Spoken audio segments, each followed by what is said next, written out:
Hello and welcome to another Marketing Sherpa webinar. Today we've got a great case study about how an online retailer increased customer lifetime value 416% by using automated emails. That case study is from Jermaine Griggs. He's the founder of Hear and Play Music. Jermaine, how is everything out in Orange County today? I'm doing great. How are you, Daniel? And glad to be here. We're good. We're good. I'm right here in the MECLABS worldwide headquarters in Jacksonville Beach, Florida. I got John and Will and the whole MECLABS team with us. We're here to answer all of your questions. You can do that by tweeting us through #SherpaWebinar or using the chat function right there in ReadyTalk. We've also got a team from ReadyTalk in Denver to answer any of your technical questions. But let's get into what we're going to talk about today. If you're not familiar with Marketing Sherpa, what we do is we research about what really works in marketing, and then we publish it to get it out to you. So we do that through events, we do that through our benchmark reports, we do that through case studies.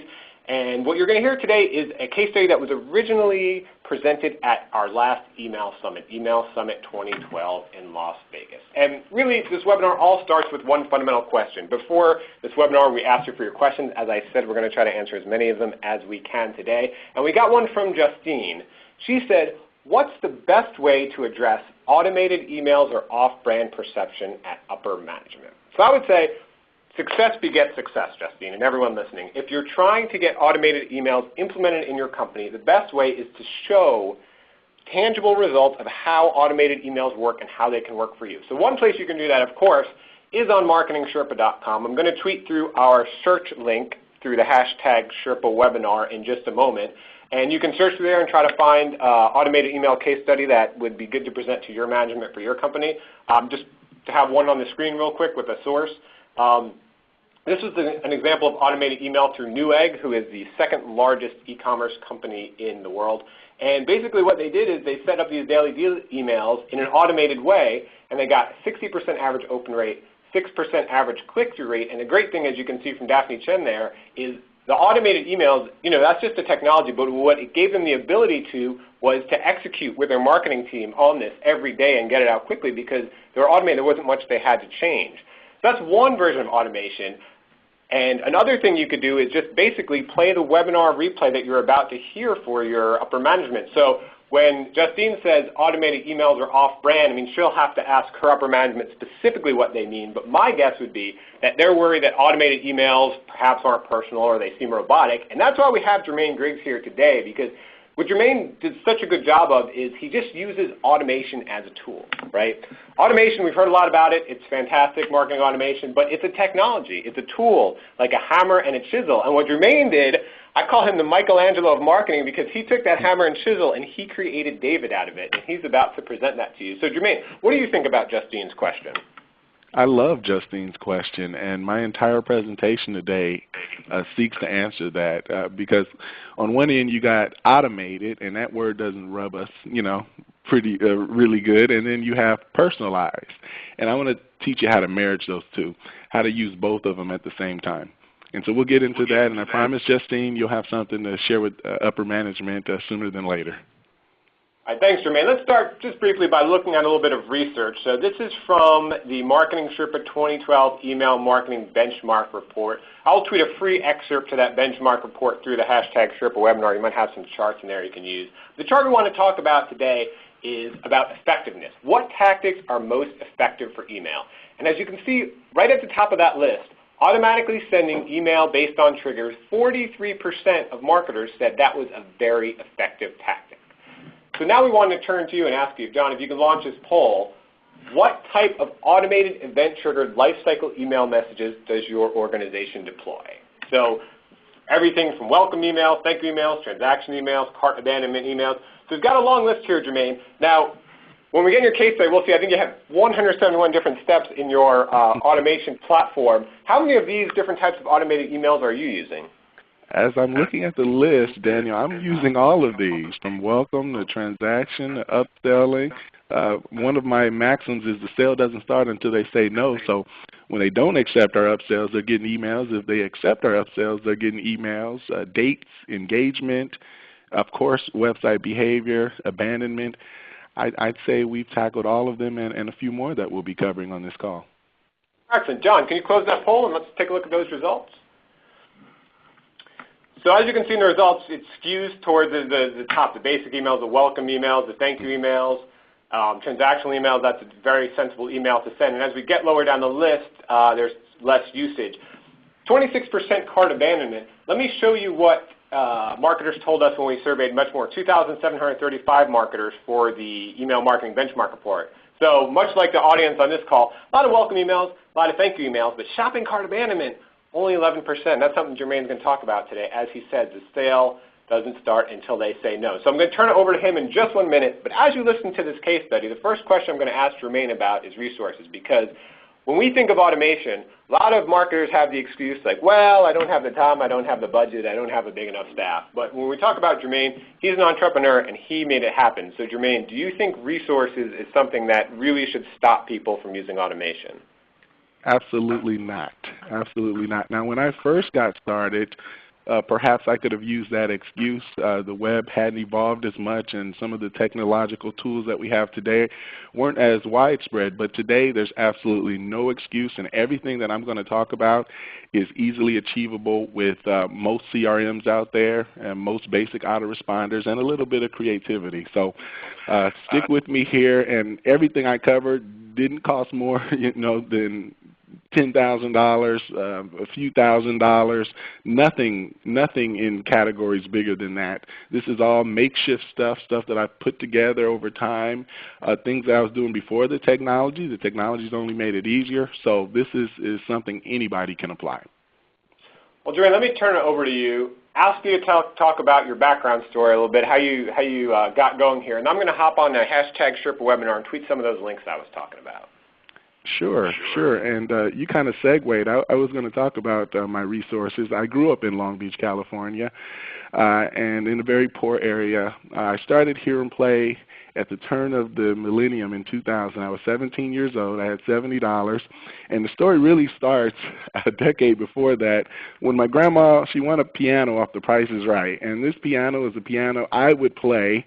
Now, she won this in the 70s, but I played this in the 80s growing up. And I had this knack for just getting on the piano and playing music. Like if I heard the Little Mermaid theme song, in a couple hours I'd pick it out and I'd be playing it. And so found myself playing in church, found myself teaching kids in the neighborhood in my teens, and just had this knack to do more, be more. And even though my surroundings, my environment, showed challenging, circumstances, I looked beyond that, and I had a burning desire, as some of us may have read that in a classic book, to just do something more. And so I remember at 17 years old, I started HearAndPlay.com with $70. I didn't even have a debit card, Daniel. I gave it to my mom, and my mom gave me her card number and Network Solutions. I registered my domain name, and the rest is history.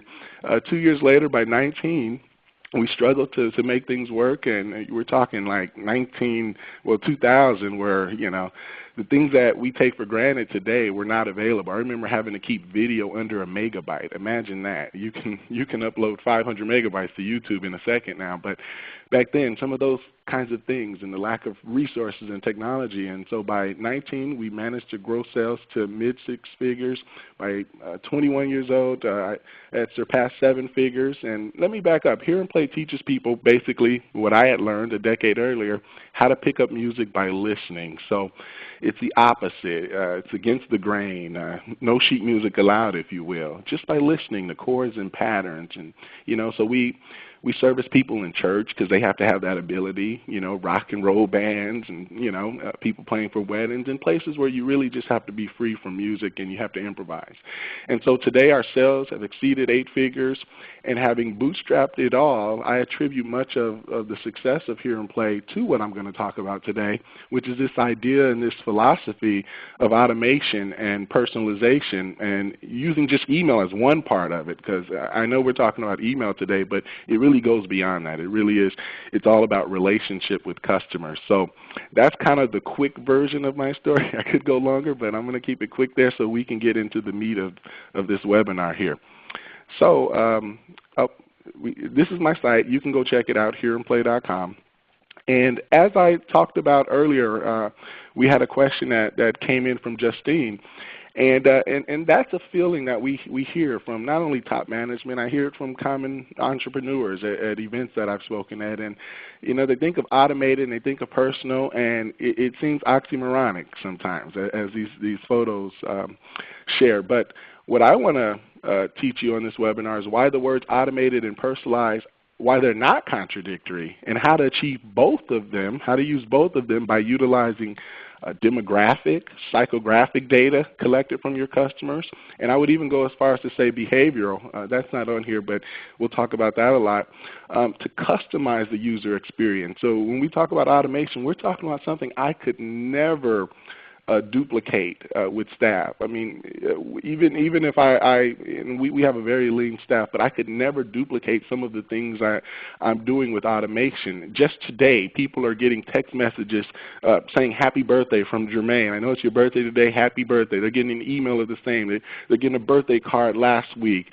They're getting personalized Monday Music Minutes every Monday. I mean, there's this idea of automation, but there's a human element to it. And I'm going to teach you how to take the data that they tell you either outwardly, they tell you, and they tell you by doing, by their behavior and what you're tracking, how to take all that data and how to customize the user experience. So what you really get is a highly personalized experience and what we call message to market match, which for me has improved conversions, undoubtedly lowers opt-outs, and increases customer retention and lifetime value, as we've experienced. And I want to tell you, for these slides and a free 26-page report, when I spoke at Email Marketing Sherpa, this website, Automation Clinic, did not exist. I was a hear and play guy and still the hear and play guy, but this is just my answer to have a place to kind of talk about marketing automation on the side. And this website is literally spanking brand new, and I have a 26-page report you can go get at automationclinic.com/MS. That's for Marketing Sherpa. Nothing to sell there, all free information, and I promise you'll enjoy it. automationclinic.com/MS. So let's talk about marketing automation. My personal definition of marketing automation is, and I made sure to Google this before I came up with this concept, and so I want to say I can kind of say I originated this, the way of saying this, but the process of scaling personal attention. And I think of automation as only duplicating me, duplicating Jermaine. Jermaine, from my first product, I've had a personality, so people tell me, that just, people like. I seem like the guy next door, no matter how successful the business gets, and they see, even my own customers, they see my story out there. It's not hard to find, but still I'm that guy next door. And so when I put automation in place, I don't seek to eradicate that, I just seek to duplicate that. So, that button in the middle, that's my automation, but really it's just duplicating Jermaine. And I realize not all of your companies have that sort of setup where the owner is the celebrity, or you have, like Bob Parsons at GoDaddy is an idea of a bigger company that still has the owner as a face. And there's many more that come to mind, I realize, but you can do this with your sales reps, where there's personalization at that level, that one-to-one level. You can do this with a particular key figure of the company, when it doesn't seem believable that the CEO would be here sending emails. So there's ways to replicate. Don't say my business is different. Find out how to take something that is talked about here and apply it to your business. Before Disneyland, amusement parks, you paid at each ride. Disney came along and said, I'm going to make you pay at the door, to get in, and revolutionize the industry from bringing something from another place to where he was. Not only that, I'm going to put stores after the ride, so once you get done with the ride, you walk through a store and your kids are going to want to buy something. And, these are new ideas brought from different places. So keep that in mind. One quote, marketing automation has been called the most transformative advancement in sales and marketing since the advent of customer relationship management, and I believe it. And we're going to use me as my own case study, focusing on some of the things I'm going to talk about, which is automated personalized email marketing. We've increased my lifetime customer value by 416% in just 14 months, from a period of right around mid to late 2009 to the beginning of 2011. We had a customer value of about $90 before we really got serious about this part. We were always sending follow-up emails. Don't get me wrong. We were always doing email follow-up. But when we got into some of the things that I'm going to talk about very soon here, that's when we started realizing explosive growth and net profit doubling, year over year. And our average global click-through rate, 41%.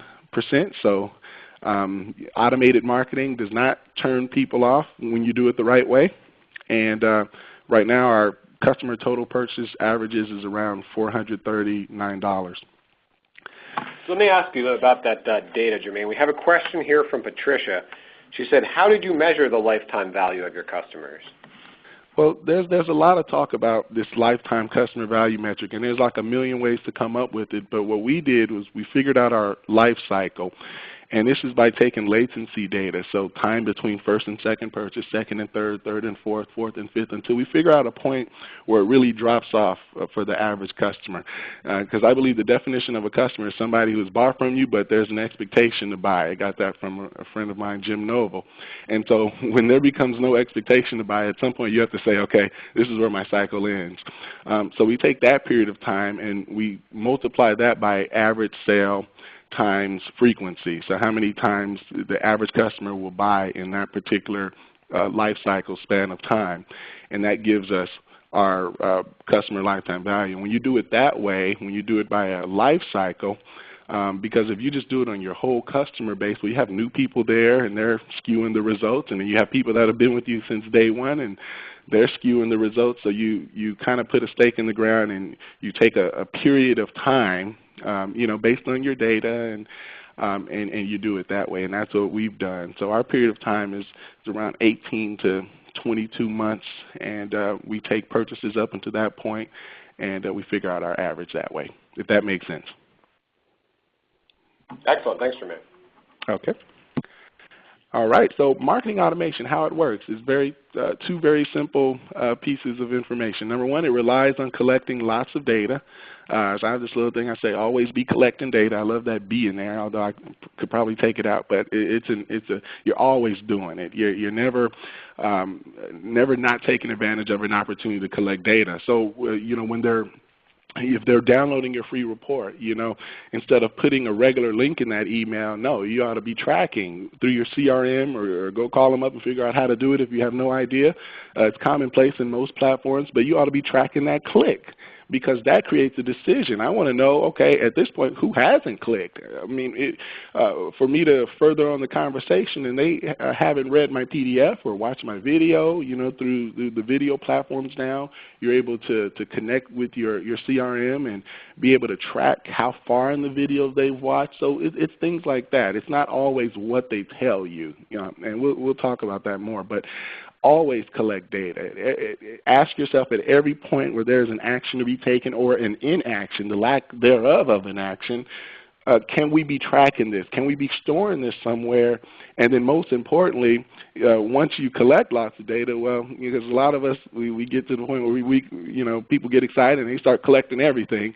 But the second part, you really have to use that data to actually segment prospects and customers to deliver these personal experiences that a human could never manage.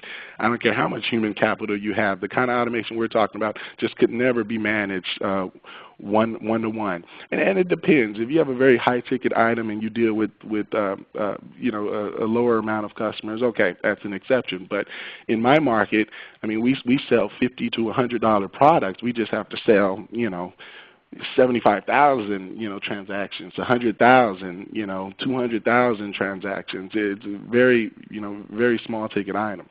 So we could never manage this with humans. And so what I'm going to do is kind of take you through a before and after of how I did it before and how I use this philosophy of personalization and automation afterwards and the results that I've gotten from it. So here's one example. Before, we would ask certain pieces of data. Now keep in mind, how do I apply this to my own market, my own industry? So we would ask for skill level in the music market, knowing if they're a beginner, intermediate, advanced, that makes sense. And we would ask for favorite style. So that's jazz, blues, rhythm and blues, gospel, pop. right? Now the only difference is we ask those same questions, but we actually use the data. We started actually using the data, whereas before we would ask, and I was so advanced. In 2005, I'd get on stage and I'd say, oh yeah, we insert certain things about them in the emails, and yeah, it changes the emails, and yes, I can say, hey, thank you for signing up for jazz lessons, but the truth was what ensued after that was the same content the gospel people would get and the blues people would get. I'd personalize to an extent. Now we're actually separating those folks from the beginning, because I can say certain things to my gospel folks. I know that market very well because I'm a church boy born and raised, that I can't say to my jazz folks. So when we try to talk to everybody, and personally, Justine, I think it's off-brand to say the same thing to everybody. To me, broadcast, one tone, corporate speak, same as, my competitor talk, to me that's off-brand. To me, meeting that person where they are and knowing right away what are the different buckets that if I put people in right from the beginning, this would alter the way we communicate with them. This would alter the lingo and the colloquial language, that we could use that may offend, the other group. I mean, we're going through elections right now. Case in point, if I had a political website, or I had a brand of websites that actually compete against each other or cover different things, maybe for Democrats, one for Republicans, I mean, that would be a piece of information right up front. I mean, to get, if I were bringing them into a general funnel. So I can separate them and put them on that newsletter versus this newsletter and talk to them differently about our beliefs. Moving on. Jermaine, we can see how this information can be really useful, but Bill wants to know, how did you persuade customers to complete specific customer data forms? How did you get that info? Well, you have to do that sort of thing in baby steps. And it is true. The more you ask up front, generally, you have to test it, but generally the lower conversions you will get. So one thing that we do, if you go to hearandplay.com and you venture over to our blog, you'll notice we only ask for name and email. But quickly after that, on the next page, we'll then ask for favorite style and skill level. And that goes back to a famous psychologist, Robert Cialdini, which talks about commitment and consistency. So you seek commitments, but you do them in small steps. So someone who gives you their name and email now, psychologically are more likely to then go on to give more. But if you put all of that out there up front, yes, and I'm one of them. I'll go to a website and they ask me 15 questions. It's like, well, you haven't even earned my trust in business and rapport. I'm not filling this out. But you start in baby steps, and it starts with a very great offer. For me, it's 4 free video lessons. Reveal techniques to playing by ear, some sort of headline like that. So 4 free videos. Okay, now they have a decision to make. Okay, just enter first name and email. Now, on my home page, I do ask for favorite style and genre, and it depends on the offering. See, in my market, it makes sense. The reasoning for that is, well, I want to send you stuff in alignment, lessons in alignment with where you are. So if you say beginner, I want to send you beginner. So it makes sense. So if you have questions that are directly aligned with your offering and it makes sense. Now, if you're asking for yearly income and all that kind of stuff, you're going a little deeper where you don't need that information necessarily yet to help them. Wait for that. Build rapport, relationship, and over time, there are opportunities. So under my 4 videos, and I think there's a slide about this later, now we take advantage of the opportunity to ask for more. So once you're in there, okay, and you're viewing the first video, well, right underneath that, hey, would you mind filling out these 2 questions? And they're drop-down questions. And one of them is, why do you even want to play piano? And then there's a list of maybe 7 questions based on historical survey data. I just want to play for fun. This has been a lifelong dream of mine. No, I want to play in the church. I want to play in clubs and jazz gigs, and I just always wanted to get out there. I want to play in a band, so we want to know their focus, and that will alter messages they get. So as you can see, it's all automated. There's no involvement from me anymore, but based on what you pick, it will trigger something that you'll get. And it's automated, but because I know something about you, I can form that email in such a way that sounds like it's coming from a friend or buddy. Hey, I know you're the one that wanted to play in a band. Well, if that's the case, Here's some articles that are really going to help you specifically with playing with other people. So you can judge if that's off-brand or not based on, you know, the data that you've collected from that person.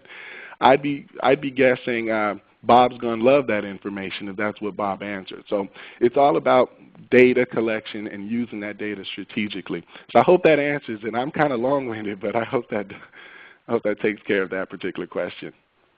Thanks, Jermaine. Okay, and then so the second one, we would send the same follow-up to all users. I kind of established that. We'd have personalized fields, but that's not enough in today's age. I agree. You know, if you're going to do it, you know. So we used to say learning jazz piano, but now users are actually fully segmented and receive authentic emails based on style, based on skill level, based on behavior. You know, so as someone clicks more, they actually get more emails. So there's like a, and I talked about this when you guys interviewed me on the blog. There's if you will, a default path, and that might be so many emails that you'd get just by getting in the funnel. But then as you click more, there are messages in between that, those default messages that you'll get based on how often you click and the last time you click. So now we're taking activity, and now we're saying, okay, you take a step. There's, you know, this famous passage. We take one step, you know, he'll take the next. Well, you take a step, okay, I'll take a step, you know, and we'll increase frequency to the point where you might be hearing from me every other day, you know, if you're clicking. And there's an internal score we call click score, and I'll get to this, but every time they click, there's a field in our database, in our CRM, that increases by 1. So if you have, your click score is 58, well, you're way past the point of me thinking you'll be offended with frequency of my emails. We're good. You like me. You know, if you're stuck at 1 after 90 days, well, you know, I either have to come to grips with that, and I can send you kind of there is a step in my email that says, hey, you're just not feeling me, in so many words. You're just not feeling me. How about we make this easier on both of us, and we get you off the list? Or, you know, here's an opt-out form. If I'm wrong about this, I'm sorry, but I'm just going by what I see. If I'm wrong about this, here, you can click here to let me know. Otherwise, you know, I hope our paths cross. I do that, and it comes up automatically too, but it's based on what I know about them. So that's one thing. Next, there was a set-in-stone schedule, you know, of follow-up emails before, and everybody knows how to do that.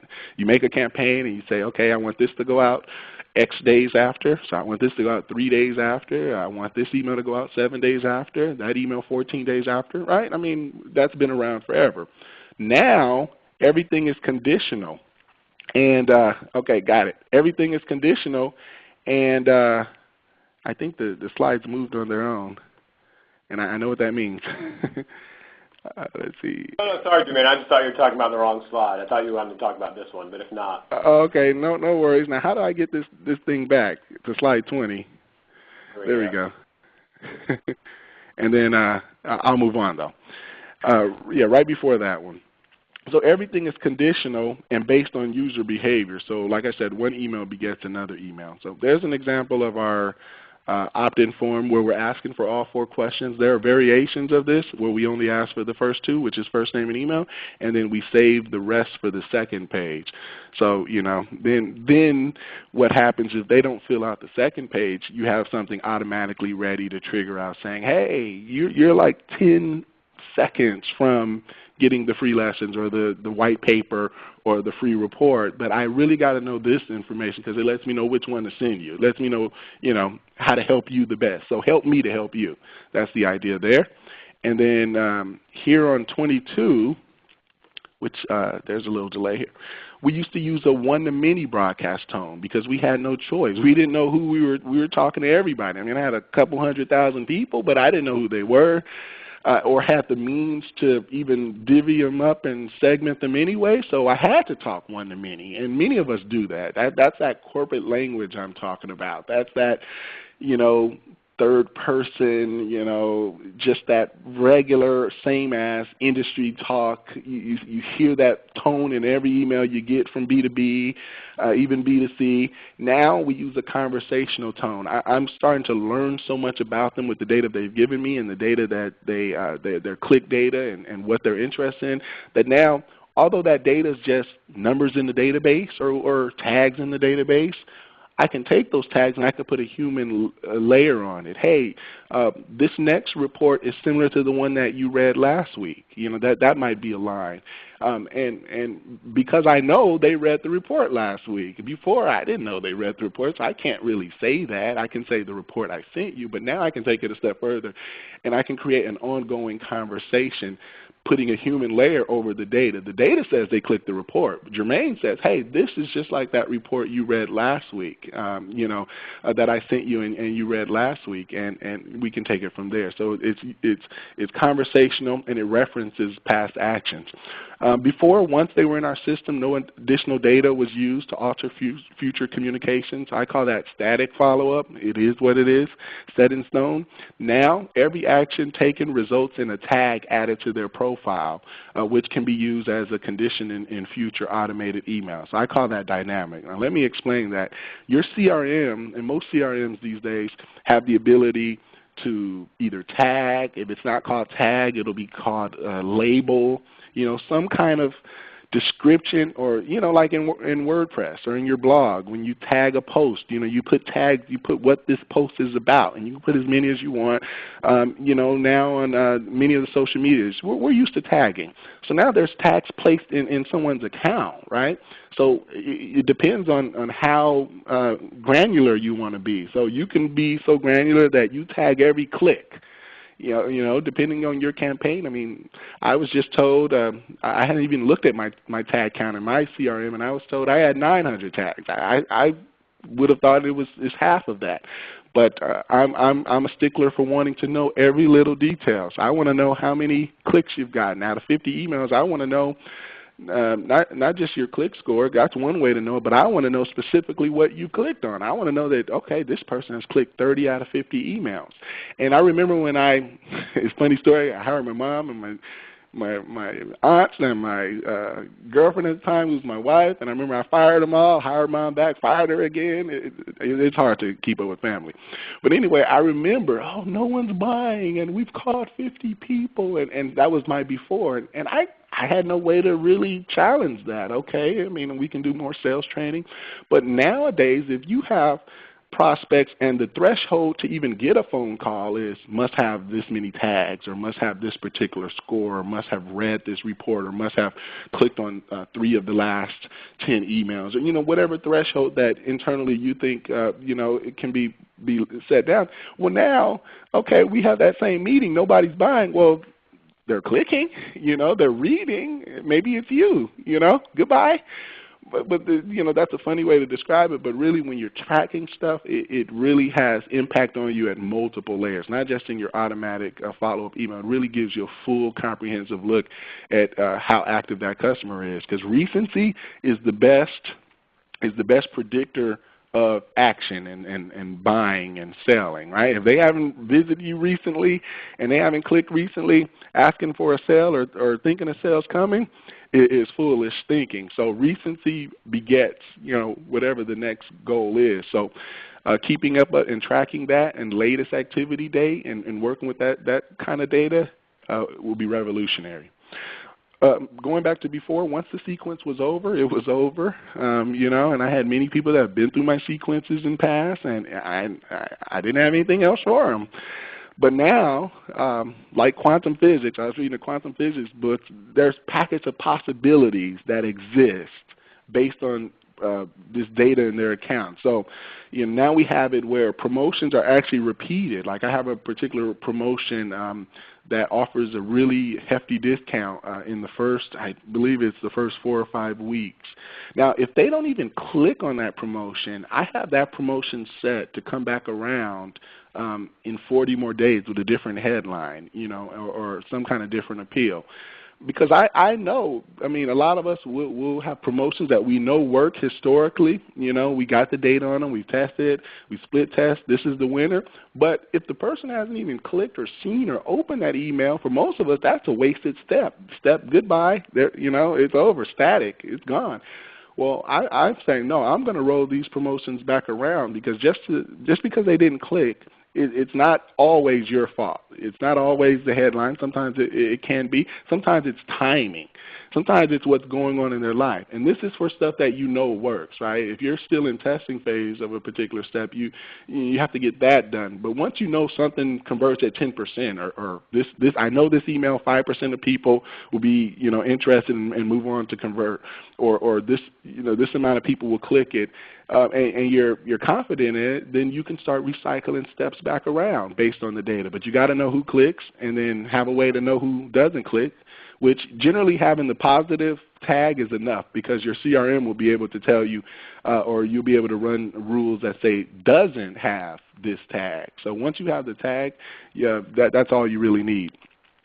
And here's just an example. I don't know how big you guys can see this on your end, but this is just the top of a particular profile in my, like a client profile, and what the tags look like. You know, I have like gospel and rock for their favorite style. I have 1 year in sequence. I have, you know, number 21, clicked, get rid of slow fingers email. You know, it's a nourishment email. So, you know, click this. You know, so I have all their clicks, and each of these tags are now enabling me to have future steps based on them. So if I know that they have the tag clicked slow fingers email, well, I have a product called hand and finger exercises, right? Teaches them these exercises that get them past fumbly fingers.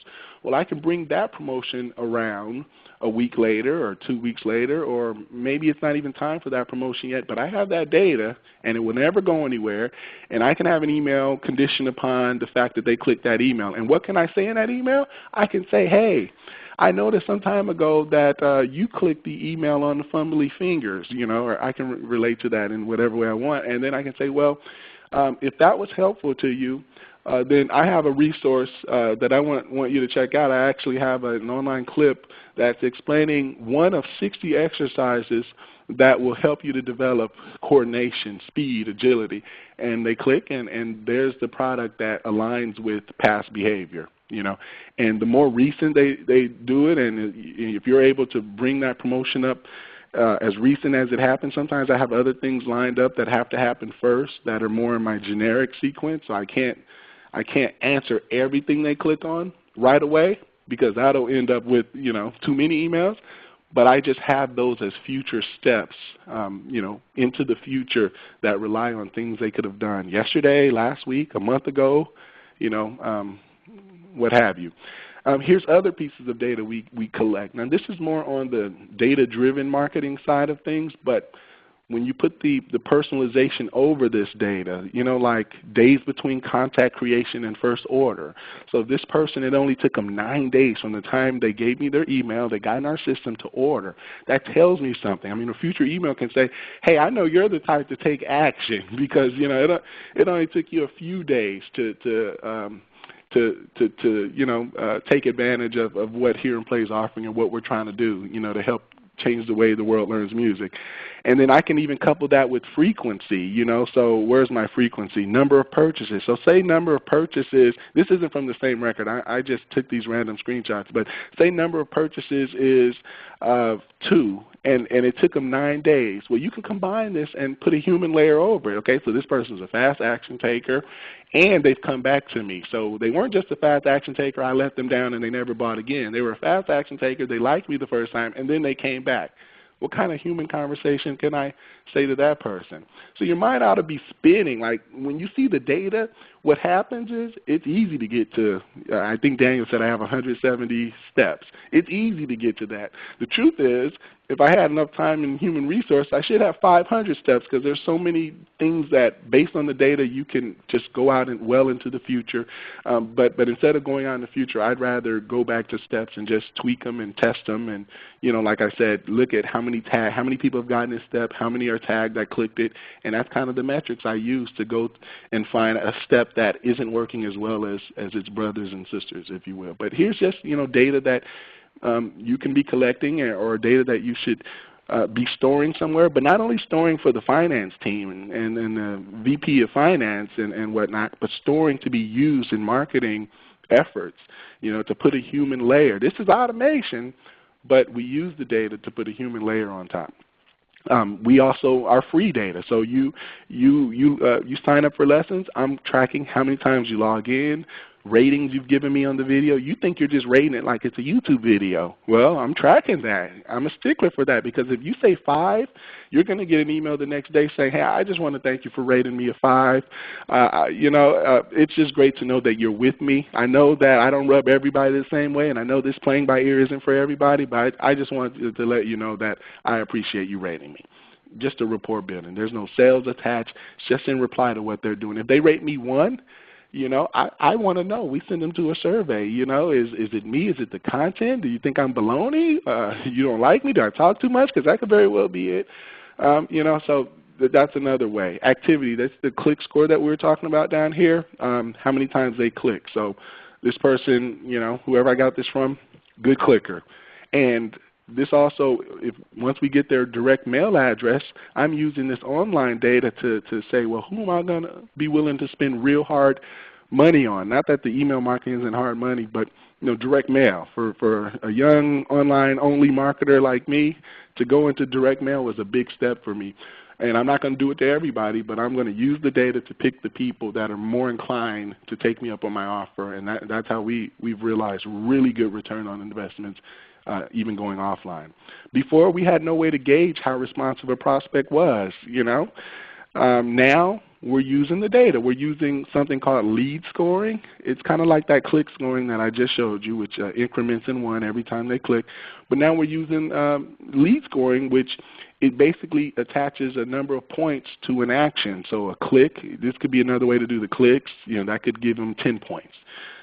Views, viewing an email could give them points. Being on a page, if the video is 5 minutes and they're on the page 5 minutes, you can give them points. Or you can even find a way to have your technology person really connect that video to your CRM to really tell you how long they're watching it and to give points accordingly. Of course, purchasing gives them the most points. And then so what you get is this big customer database sorted by lead score. Lead score is activity, right? It's propensity to move on, right? A lead score of 10, for me, people get up to 500, 600, 700, and then we even go bronze, we go bronze, silver, gold. So you get up to a certain amount, you start all over, but you're at the next level, and just looking at my entire database or people on the sequence based on that score kind of gives me a general health of activity. Nowadays, we've even gotten technology to the point where we can decay the lead score, or we can, implement decaying. So it's like you get 10 points, but you also lose 2 points a week. So basically that ties in recency. So now you can't just get to 500 points 5 years ago, because that's misleading to me, the marketer. But if you're losing 2 points a week or 100 points a year, or whatever makes sense for how you're setting up and divvying the points, well, now I know you have to be active to maintain that many points, because you're losing them as fast as you're getting them, and so you have to have a net positive. And so that distinguishes hot from cold leads and allows me to focus my marketing dollars on the right person, because that's what it really is about. Who's that famous ad man that says, I know half of my marketing is working, or I know half of my marketing is working, I just don't know which half. It's something, I might have butchered that. But that's really the answer. I don't care if you're a Fortune 500 or a solopreneur, really getting a return on your dollar and knowing, where it is and what's the best thing to focus on, or who's a good question to ask too. Who's the best person to focus on is very important. And I had that awakening one day, Before, offers were sent at arbitrary intervals, just based on what I knew. Like I knew things about like 21 days, or giving them 7 exposures before they'll even really consider an offer. Just kind of industry stuff that I picked up from my readings. That was before. Now, offers are sent when prospects pass certain thresholds. So We could do lead score, we could do the clicks, we could do the tags. I mean, when you're collecting data, you have to actually ask, well, which metric do I actually want to use for this offer? You will have so many of them. Tags is a good way to do it, just to keep it simple, right? If your CRM lets you tag people, okay, say for the last 10 emails, we'll track all 10 of them. We'll track clicks on all 10. That will give them a tag, and as soon as they pass any 4 tags or any 3 tags, you could set something up like this. And the minute they pass that, let's send them a very soft offer or something like that. So that's just waiting until they're ready, warming them up a little bit, and then waiting until they pass a threshold. If you want to be a little bit more advanced, you can bring in some of that other data that I've shared, like click score or maybe lead score or maybe recency, or latency. So latency is how many days did it take them between their first and second purchase. So we have that in a field like you saw on that one slide. So this person is a 35-dayer, if you will. And say the second and third purchase, it took them about 40 days. So we have an average there. So say the third and fourth, we check, we ping our little calculator that figures this out, and it returns a value of 100. Okay, that's a signal. That's one book calls it a tripwire. That's something, that's somebody you ought to be addressing with a discount or some kind of reactivation campaign. So this answers who to market that to. Not sending the arbitrary and everybody the same thing, but now having a strategic focus using the data. So it's not just automated emails. It's deeper than that. It's really data marketing. It's data marketing, putting a personal human element over it. Before, prospects had no control over what messages they received. Now, I can insert, we call them like trackable links or automation links, and I can insert them in my email, and this is kind of what gives them the tag. This is the mechanism that would give them the tag. It's called like a trackable link or whatever the CRM you use calls it. And prospects can click on those links, and it'll tag them and do all sorts of things. And that's how you know what they're doing and what emails to send them. You can even send them like a yes or no message. You can say, hey, is this something you'd be interested? Click this message yes or click this message no. That would tag them, and that would create other messages. An automated sequence, here's our just like a snapshot of our 171-step sequence and kind of what we do there. You probably can't see much of it, but just wanted to share that. So 171 steps. Are you crazy, Jermaine? First of all, no, I'm not, because really it boils down to segmentation. Not all prospects will receive the 171 steps, obviously, in the time allotted, which I believe is 365 days. The steps only act as possibilities. Some steps are genre-specific. Some steps are behavior-specific. Some steps are holiday and anniversary-driven. Hey, it's been 60 days since you signed up. Here's where you should be if you're following along our ideal student and our ideal path. Some steps are cyclical. Like I said, we'll wrap them back around because there's no use in ruining a perfect email, that has been proven to work. If they haven't even opened it, let's bring that back around. So some are repeated, sure enough. Some steps utilize multimedia. And, so there are different steps, and they have different purposes, and they only act as possibilities. If you got on my list, you would not get all 171. But the steps are responsive to what you do. Here's an example of different modalities. So scaling personal attention. Here's all my gospel people, all my church people got an Easter message from me. And I remember the day I got back, I don't know, like 200-300 replies, and I was in Easter service, and I was sitting up there with the ministers, and my phone was bzz, bzz, bzz, bzz. I was putting it on vibrate. It just kept going off, and I had forgotten. I had forgotten that I sent out at 9 a.m. a happy Easter message to all my gospel folks. And here's just a screenshot of all the messages just coming back. And every time this happens, it happens on Christmas, it happens on Thanksgiving, 4th of July to my United States people, scaling personal attention. And do you think I would get these kind of replies if people thought this was automated? No. I mean, these are people saying, happy Easter, Jermaine, and Hear and Play family. I love you guys. Happy Easter to you. It's great what you're doing. I don't think people would reply if they thought this was just an automated canned text message. But the idea is this is a philosophy. This personalization is in everything that we do, and people reply to us. The problem, actually, quite frankly, is then replying to the people because they think it's really you in many circumstances. Here's just some samples of some different landing pages that we drive people to. So at the top would be our main lead sequence on PPC and search engines, and it asks the same 4 questions as the home page, and then from those we're driving them to give us their mobile number. I believe mobile marketing is here; it's the future. So getting a mobile number and having a reason to collect a mobile number. So if you're in like an info marketing business that shares information, or is there any way to convert what you sell into bite? I mean, we tweet. It's their tweets. I just, if you go to my Twitter, you notice I'm not doing very much there. I mean, Twitter's great, but I believe they control the media. Minute Twitter wants to change something, well, you have to deal with that. Now, when you control the media and you get their information, so in addition to, not in replacement of, I'd rather have that information and send you tweet-sized messages on your phone, and I know there's 95% chance you're going to get it, and it's just a means to communicate with you. And so we get their mobile number right away. Then I want to get their postal address. So these are offers, but the real result is to collect data, especially in the beginning, and then there comes real money offers with the workbook, and then there's a bigger home study package, and so on and so forth. We have 30 products, so I mean, eventually we get to them in the sequence, but it starts with just small offers, commitment, and consistency to get more and more data until I have a full profile. I got your cell phone, I got your postal phone, your postal address, I got your data, your stuff you're telling me, stuff you're doing, and that's kind of how we progress. And then we get them on automated events. I have a teleseminar that runs every Wednesday. We have webinars. We have obviously the 4-video sequence. And here's what I was talking about earlier. As soon as they give me information, I say, how would you like to get helpful tips and advice sent to you weekly? So that's just my push to mobile.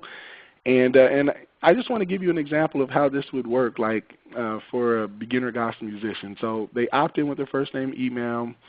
They receive gospel-related communications. Now that I know who they are, I don't have to worry about offending anyone. I can use scriptures. I can use anecdotes from the church and growing up. Every email clicked, video watched, and minutes stayed on page will result in points added to their lead score, which we all know what that is if you didn't already. As they watch the lessons, samples sent via email, there are 2-question surveys collected under the video. So they're getting 4 videos, 2 questions each, so you can do the math there. More data being collected.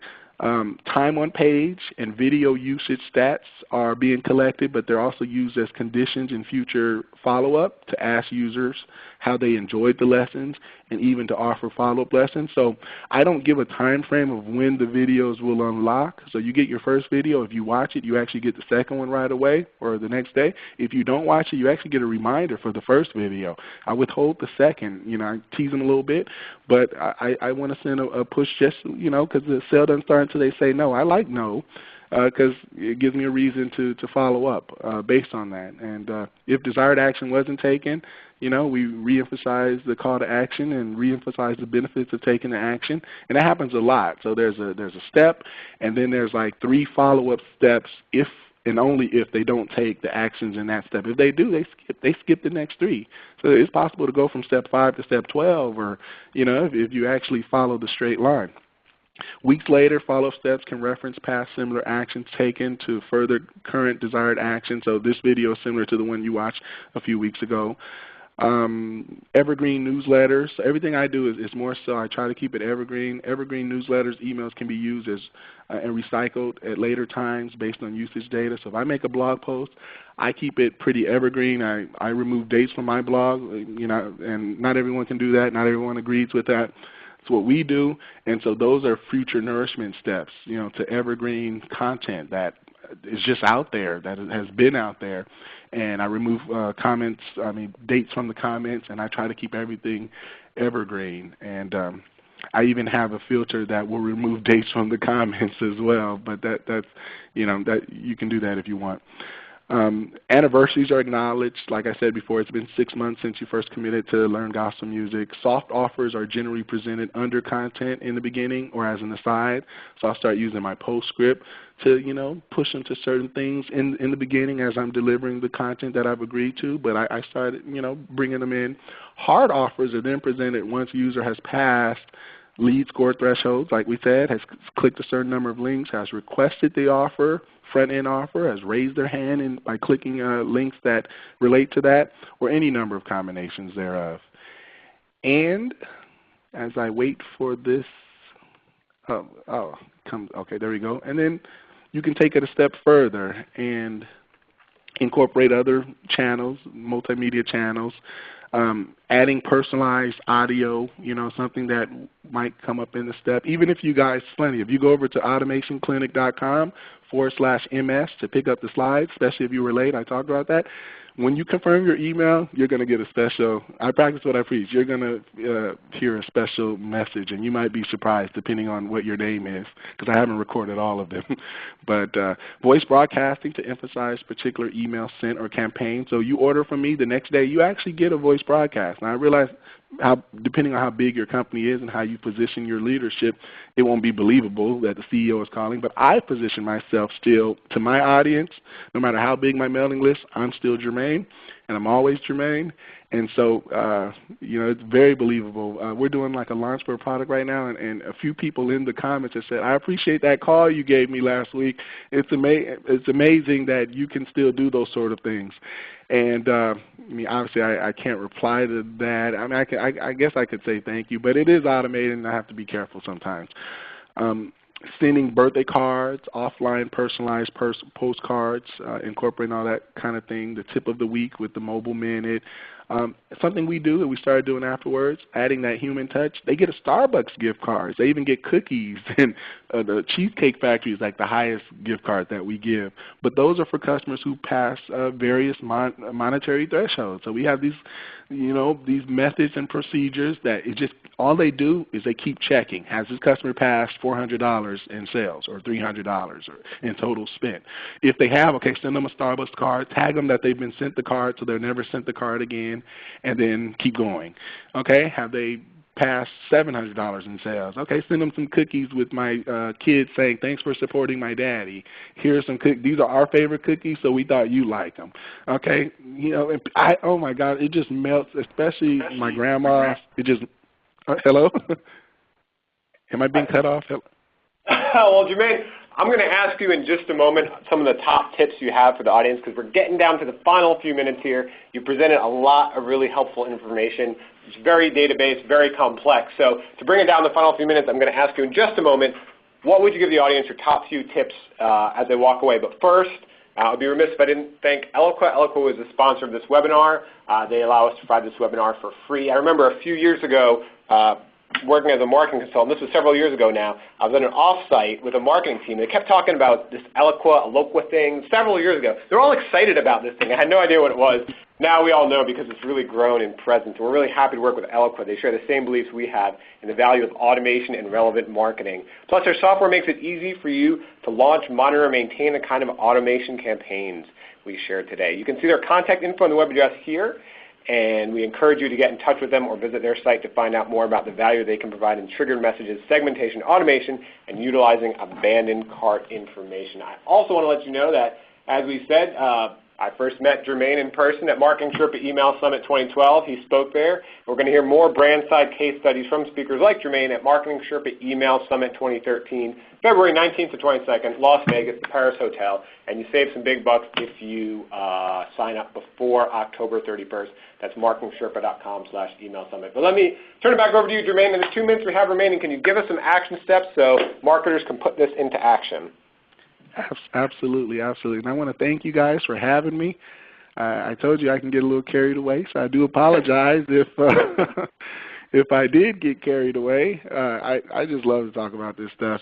Marketing, music, and teaching is kind of the three things I love. So I'll wrap it up here, and if there are any other questions, because I realized I was going kind of fast, just see me over either at automationclinic.com or my Twitter thing. I'm kind of old school, but I do the Twitter too, and then or jgriggs@hearandplay.com. So either one of those. So wrapping it up, here are some things you can do. Number one, collect key pieces of data to get the conversation started, obviously, like the questions that I collected here and play. Think about how you can apply that. Buckets you can put people in, right? Use some sort of CRM. We heard from Eloqua.